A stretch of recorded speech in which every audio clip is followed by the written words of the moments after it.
तो इस वीडियो में हम जानने वाले हैं सीपीआर के बारे में। ठीक है, कार्डियोपल्मोनरी रिससिटेशन एक बेसिक लाइफ सपोर्ट जो होता है, एक प्रोसीजर होता है कार्डियोपल्मोनरी रिससिटेशन, जिसको हार्ट अटैक वाले पेशेंट पर करंट लगने से जो गिर चुका है या फिर जिसको हार्ट अटैक आ चुका है या फिर जो जिस करंट लगने वाली कंडीशन में कोई पेशेंट जो है बेहोश हो जाता है या फिर अनकॉन्शियस हो जाता है, उस वाली कंडीशन में, पल्मोनरी अरेस्ट में, बहुत सारी ऐसी कंडीशन होती है जहाँ पर सीपीआर देना बहुत ही ज़्यादा इंपॉर्टेंट होता है। उस इंसान को सीपीआर की बहुत ज़्यादा ज़रूरी होती है ना। या फिर ऐसी कंडीशन देख लेते हैं, बेसिकली हम कहीं पे जाते हैं, बहुत सारे लोग कहीं पे भी घूमने के लिए जाते हैं, ट्रेवल करने जाते हैं, और साथ में कोई जैसे कोई भी कलीग्स वगैरह या फैमिली मेम्बर जो भी हैं, है ना, तो कहीं जाते हैं तो वो जब या फिर उनको या फिर कुछ भी अनफॉर्चुनेटली कुछ भी बेहोश वगैरह या फिर कुछ भी अटैक वगैरह, पैनिक अटैक वगैरह आने की वजह से वो बेहोश हो जाते हैं, जो कि उनकी ब्रीथिंग स्टॉप हो जाती है,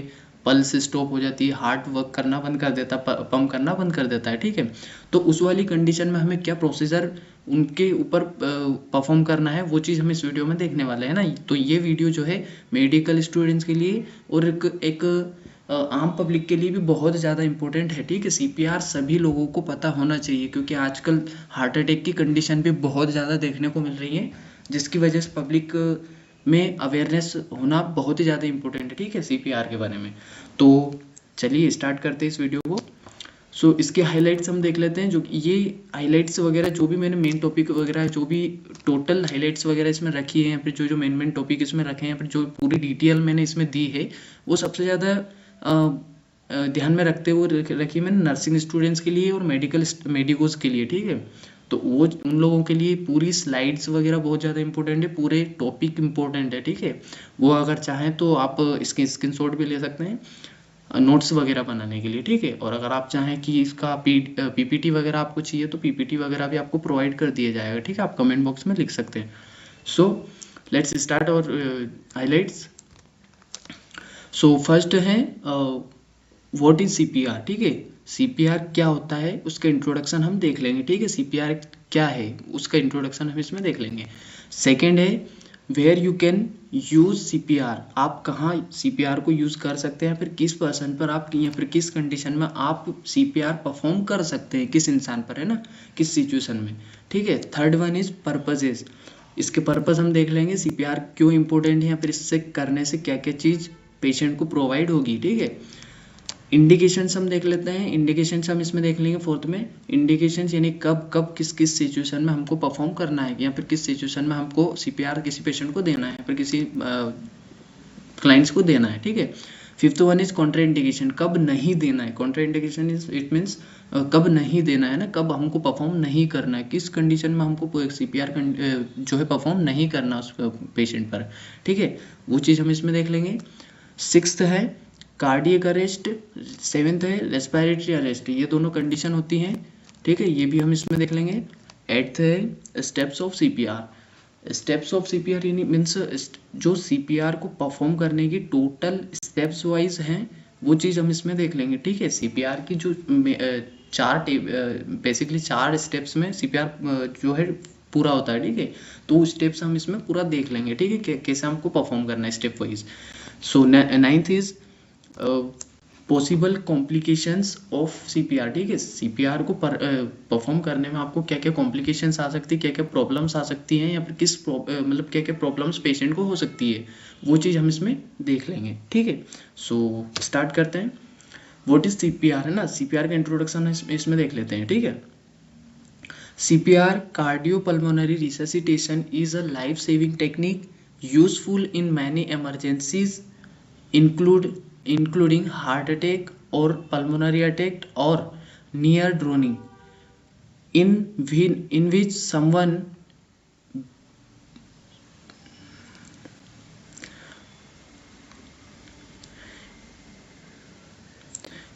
someone's breathing or heartbeat has stopped, in which someone breathing or heartbeat has stopped, जब कोई क्लाइंट्स या फिर कोई जो इंसान है वो उसकी हार्ट बीट या फिर पल्स वगैरह ब्रेक होने की वजह से, स्टॉप होने की वजह से गिर जाता है ना, यहाँ पर किसी पेशेंट की किसी क्लाइंट्स की या फिर किसी व्यक्ति की जो है ब्रीथ है, हार्ट रेट है, हार्ट बीट करना बंद कर देता है, उस वाली कंडीशन में सीपीआर को परफॉर्म करना इम्पोर्टेंट होता है। ठीक है, वही सीपीआर होता है। ठीक है,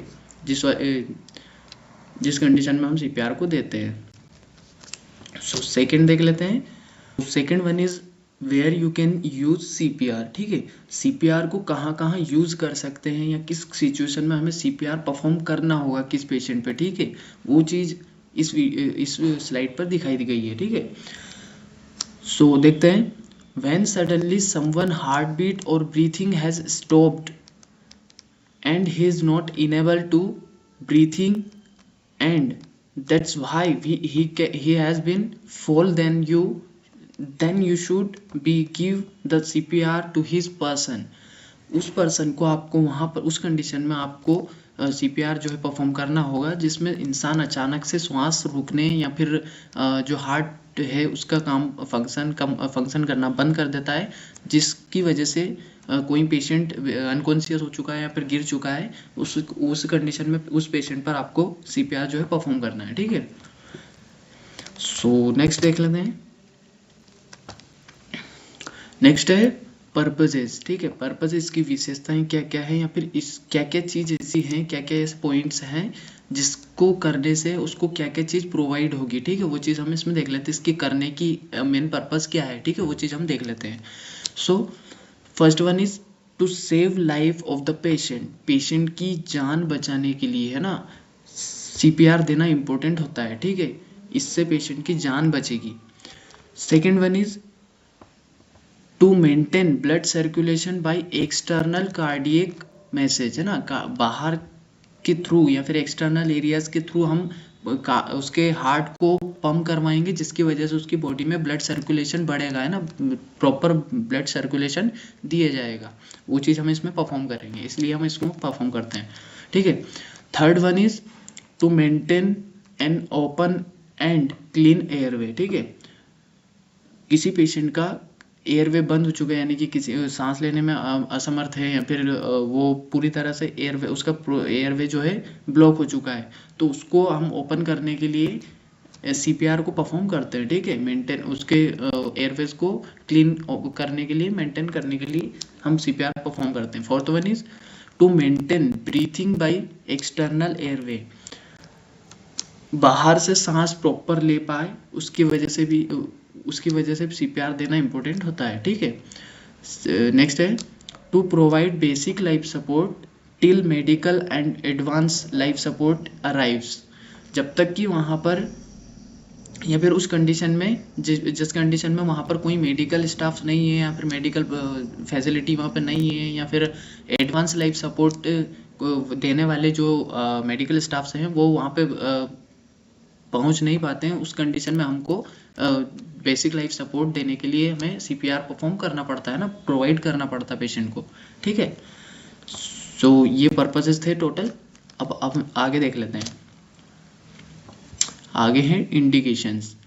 इंडिकेशन क्या क्या होते हैं, कब इंडिकेशन इट मीन्स कब आपको परफॉर्म करना है। ठीक है, कौन कौन सी ऐसी सिचुएशन है जिसमें आपको सीपीआर को परफॉर्म करना होता है। ठीक है, सो first one is cardiac arrest. ठीक है, कार्डियक अरेस्ट में सीपीआर जो है परफॉर्म करना इंपॉर्टेंट होता है पेशेंट के ऊपर, है ना, किसी को हार्ट अटैक आया हुआ है या फिर किसी का हार्ट पंप करना बंद कर देता है, हार्ट बीट उसकी रुक जाती है, उस कंडीशन में हम सीपीआर उसको देते हैं। ठीक है, second one is pulmonary arrest, की कोई सांस लेने में असमर्थ हो गया या फिर उसके लंग्स फंक्शन करना बंद कर देते हैं, लंग्स की प्रॉब्लम होती है, लंग्स फंक्शन करना जब स्टॉप कर देते हैं, स्टॉप हो जाते हैं, तभी जो है पल्मोनरी अरेस्ट पेशेंट को होता है, तो उस वाली कंडीशन में सीपीआर परफॉर्म करना इंपॉर्टेंट होता है। ठीक है, ड्रोनिंग वाली कंडीशन में भी हम दे सकते हैं, देना इंपॉर्टेंट होता है। ठीक है, heart injuries in with unconsciousness, कोई अनकॉन्शियस हो गया है जिसकी वजह हार्ट इंजुरीज की वजह से या फिर किसी हार्ट इंजुरीज हैं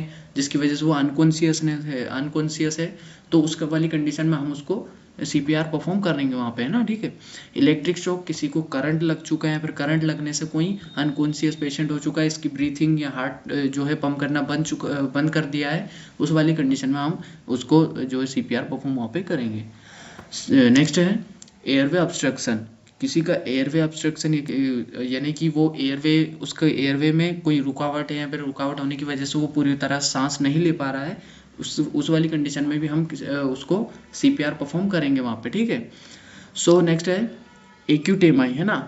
एक्यूट एमआई क्या होता है, एक ये कंडीशन होती है मायोकार्डियल इन्फाक्शन की, ठीक है। तो इसमें क्या होता है, जो हार्ट की जो लेयर होती है मायोकार्डियल वगैरह जो, और जो हार्ट की जो वेन्स वगैरह हैं उसमें कोलेस्ट्रॉल वगैरह या फिर किसी भी ऑब्स्ट्रक्शन की वजह से जो लेयर होती है वहाँ तक ब्लड सर्कुलेट नहीं हो पाता, जिसकी वजह से वहाँ के टिश्यूज डेथ हो जाती हैं, टिश्यू की डेथ हो जाती है हार्ट की। तो ये एक कंडीशन होती है जो कि हार्ट अटैक वगैरह या फिर कार्डियक अरेस्ट को कॉज करता है, ठीक है। तो उस कंडीशन में भी पेशेंट को हम जो है सीपीआर परफॉर्म वहाँ पे करना पड़ेगा, ठीक है। सो नेक्स्ट देख लेते हैं हाइपोवोलेमिक शॉक, ठीक है। कोई किसी कमजोरी की वजह से या फिर किसी को ब्लड की कमी हो बॉडी में है जिसकी वजह से वो उसको शॉक कोई आ जाते हैं, उस वाली कंडीशन में भी हम देते हैं। या फिर कोई पैनिक हो जाता है तो उस वाली कंडीशन में जिसकी पैनिक होने की वजह से या फिर किसी की बेसिकली हार्ट बीट या फिर पल्स वगैरह उसकी स्टॉप हो चुकी है, उस वाली कंडीशन में हमें देना होगा। So next is pulmonary oedema, ठीक है। किसी को लंग्स में स्वेलिंग वगैरह है, फिर लंग्स एडिमा है या फिर पल्मोनरी एडिमा है, उस वाली कंडीशन में भी हमें सीपीआर वगैरह परफॉर्म करना है। सो नेक्स्ट हम देख लेते हैं कॉन्ट्रा इंडिकेशन, है ना। हमने इंडिकेशन इसके देख लिए कब हमें परफॉर्म करना है। नाउ कॉन्ट्रा इंडिकेशन हम देख लेते हैं।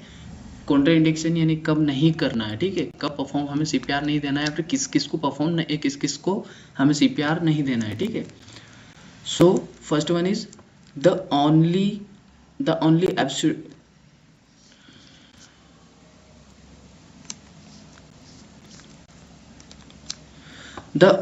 absolute contraindication of CPR is do not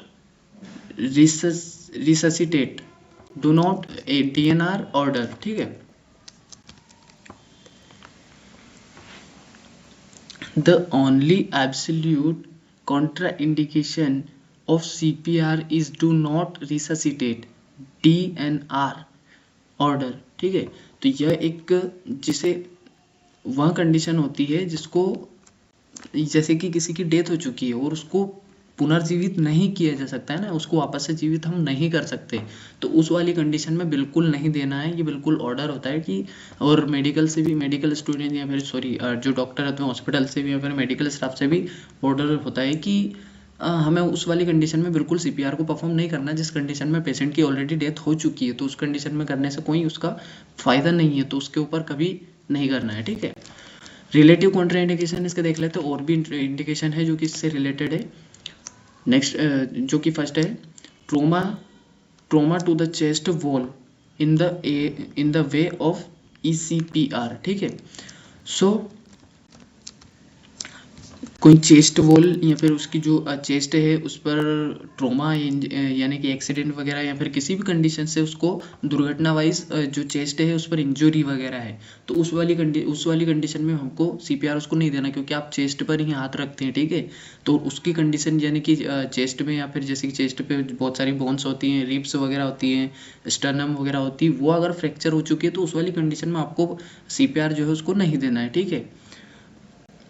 next देख लेते हैं डेड बॉडी, वही मृत शरीर पर आपको बिल्कुल परफॉर्म नहीं करना जिसकी डेथ हो चुकी है ऑलरेडी, ठीक है। स्पॉन्टानियस ब्रीथिंग और रिकवरी, जो खुद से श्वास लेने में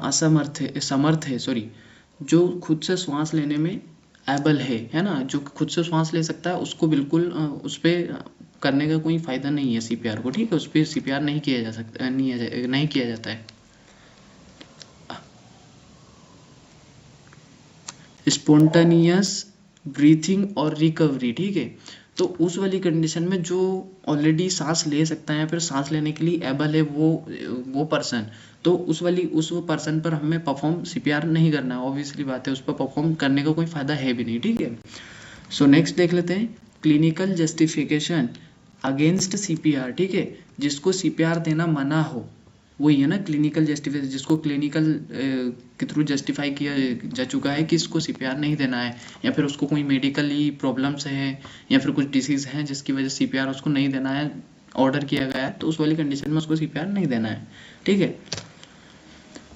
इंडिकेशन सॉरी कंडीशंस हम देख लेते हैं, दो कंडीशंस होती हैं, ये कंडीशंस हम देख लेते हैं जो कि इंपॉर्टेंट है सीपीआर के लिए। First one is cardiac arrest, है ना। कार्डियक अरेस्ट क्या होता है, ठीक है, वो हम इसमें देख लेते हैं। इन cardiac arrest sudden unexpected loss of heart function, breathing and consciousness, it can result in the person's death, ठीक है। ये कंडीशन होती है जो कि सडनली, जिसमें सडनली अनएक्सपेक्टेड, जिसमें हम सोच नहीं सकते, या फिर सडनली अचानक से किसी की जो हार्ट है वो फंक्शन करना बंद कर देता है, जिसकी ब्रीथिंग या फिर ब्रीथिंग वगैरह या फिर हार्ट बीट वगैरह बंद हो जाती है, ठीक है। वो जो उस कंडीशन में उसी कंडीशन को उसका सॉरी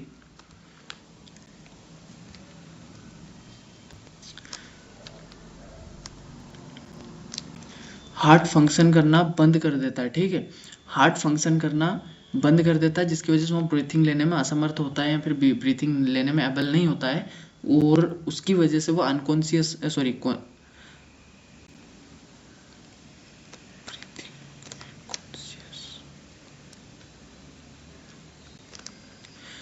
तो ये जो कंडीशन है, ये पेशेंट पर्सन्स की डेथ भी इसका रिजल्ट डेथ हो सकती है, ठीक है। कार्डियक अरेस्ट होने की वजह से डेथ पेशेंट की हो सकती है, ठीक है। कार्डियक अरेस्ट वो वाली कंडीशन है, ठीक है। सो कार्डियक अरेस्ट हमने देख लिया। नाउ पल्मोनरी अरेस्ट, ठीक है। पल्मोनरी अरेस्ट हम देख लेते हैं। In pulmonary arrest sudden unexpected loss of breathing, ठीक है। इसमें क्या होता है, पल्मोनरी अरेस्ट में क्या होता है कि जो सडनली या अनएक्सपेक्टेड ब्रीथिंग जो है स्टॉप हो जाती है या फिर खो देता है। जो कोई भी इंसान अपनी जो ब्रीथिंग सांस जो लेता है वो, या फिर उसका रेस्पिरेटरी जो फंक्शन है या फिर जो लंग्स फंक्शन करते हैं, वो रेस्पिरेटरी ट्रैक्ट जो फेलियर हो जाते हैं, ठीक है, या फिर वो उसके लंग्स वगैरह रेस्पिरेटरी ट्रैक्ट जो है वो काम करना बंद कर देता है अचानक से, जिसकी वजह से वो ब्रीथ नहीं कर पाता है। तो वो वाली कंडीशन पल्मोनरी अरेस्ट होती है, ठीक है। रेस्पिरेटरी फेलियर वगैरह भी वही वाला रेस्पिरेटरी फेलियर भी बोल सकते हैं, या फिर we can also known as pulmonary arrest, ठीक है। पल्मोनरी अरेस्ट, रेस्पिरेटरी फेलियर दोनों में भी एक्यूट और क्रोनिक, ये एक्यूट भी हो सकता है, क्रोनिक भी हो सकता है। ये छोटी मोटी डिसीज भी हो सकती है जो कम टाइम में होकर के ख़त्म हो जाती है, या फिर क्रोनिक यानी कि बहुत लंबे टाइम तक चलने वाली डिसीज भी हो सकती है, ठीक है। दोनों ही कंडीशन में इसको देखा जा सकता है पल्मोनरी अरेस्ट को, ठीक है। तो दोनों कंडीशन हमने इसमें देख ली है। Next one is steps of CPR. So now CPR की स्टेप्स हम इसमें देख लेंगे वन बाय वन, बिल्कुल स्टेप बाय स्टेप क्या क्या स्टेप्स हमें सीपीआर परफॉर्म करने के दौरान देखनी चाहिए या फिर परफॉर्म करना है किस स्टेप में, ठीक है। सो फर्स्ट स्टेप है हमारी, ये बहुत ज़्यादा इंपॉर्टेंट है गाइस, क्योंकि सीपीआर को परफॉर्म करने के लिए आपको स्टेप्स जानना बहुत ज़्यादा इंपॉर्टेंट है, क्या क्या स्टेप्स उसकी होती है, ठीक है। बेसिकली 4 स्टेप्स होती है इसकी। First one is speak up to help and call emergency helpline number, ठीक है। सो या तो फिर अगर ऐसी कंडीशन जैसे कि आपको सीपीआर देने की सिचुएशन आती है, तो सबसे पहले आपको क्या है, या तो फिर हेल्प के लिए वहाँ पे आवाज़ देनी है, हेल्प के लिए आसपास देखना है लोगों को, हेल्प के लिए कोई पर्सन आपकी हेल्प कर सकता है कि अगर वहाँ पे कोई क्राउड एरिया है या फिर कोई लोग हैं तो उनको बुलाएं, और नहीं अगर कोई भी नहीं है तो आप इमरजेंसी नंबर पर, हेल्पलाइन नंबर पर कॉल कर सकते हैं 911 पर, ठीक है। 911 पर आप कॉल करना है, फर्स्ट स्टेप है ना, ठीक है। सबसे पहले आपको 911 पर कॉल करना है इमरजेंसी के लिए, ठीक है। सो नेक्स्ट स्टेप देख लेते हैं। सेकेंड स्टेप इज एयरवे, ठीक है।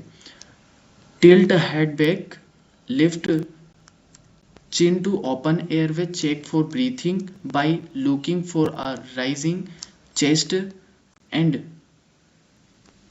listening for or feeling breathing, ठीक है।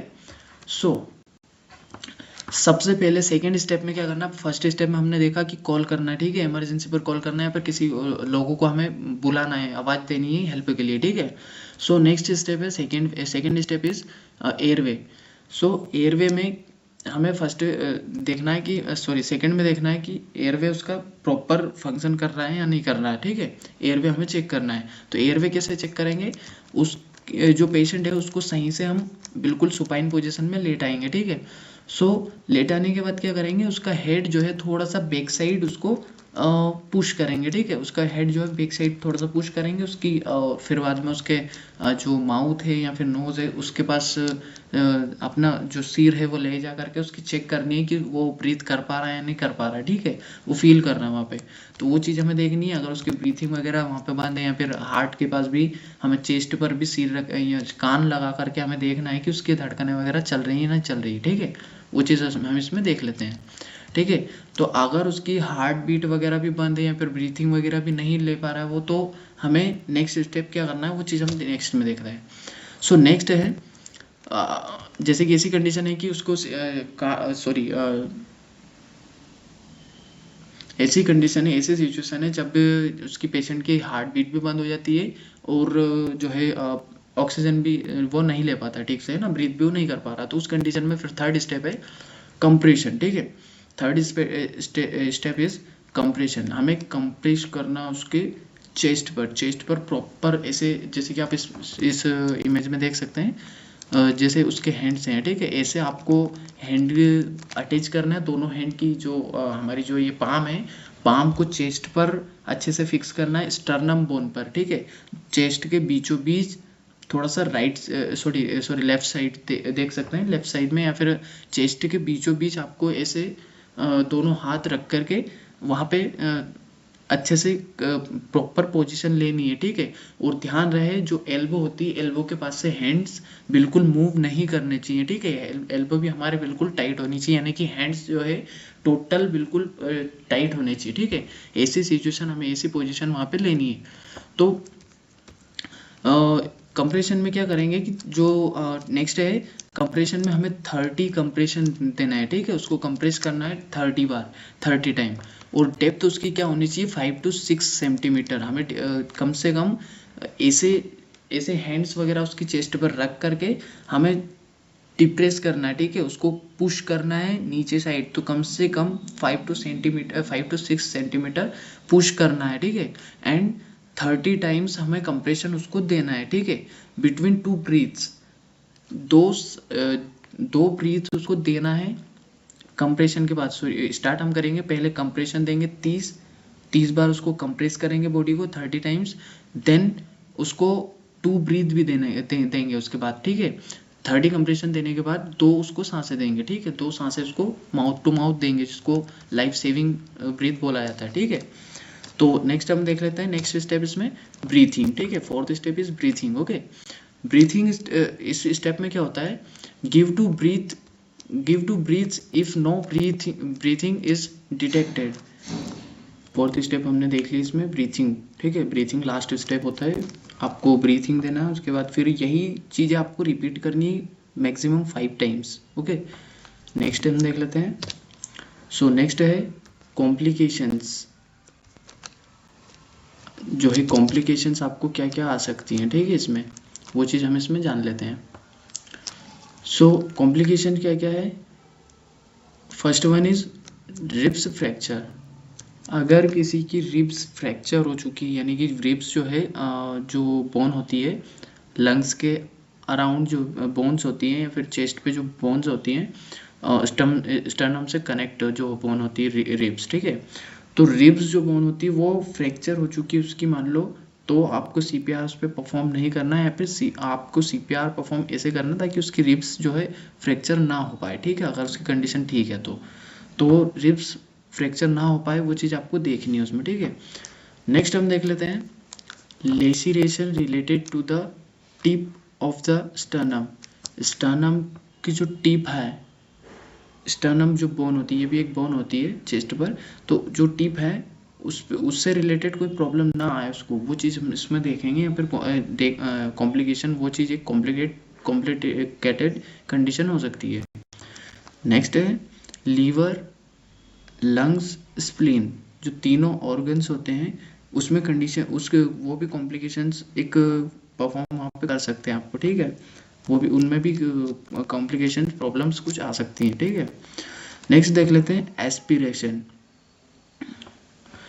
नेक्स्ट देख लेते हैं वोमिटिंग। एस्पिरेशन वाली और वॉमिटिंग वाली कंडीशन भी वहाँ पे शो हो सकती है। अगर आपने CPR उसको दिया तो आपको कॉम्प्लिकेशन, उसको उल्टियाँ वगैरह कुछ हो रही हैं, तो उस वाली कंडीशन में भी आपको कॉम्प्लिकेशंस आ सकते हैं, वहाँ पे ना ऑब्स्ट्रक्शन आ सकते हैं। सो यहाँ पे वीडियो हमारा कंप्लीट होता है। Thanks for watching the video. And अगर थोड़ी सी भी इंफॉर्मेशन आपको अच्छी लगी हो या फिर वीडियो में कुछ भी जानकारी ऐसी हो जो आपको अच्छे से मिली हो, तो प्लीज़ वीडियो को लाइक और चैनल को सब्सक्राइब ज़रूर कर लें।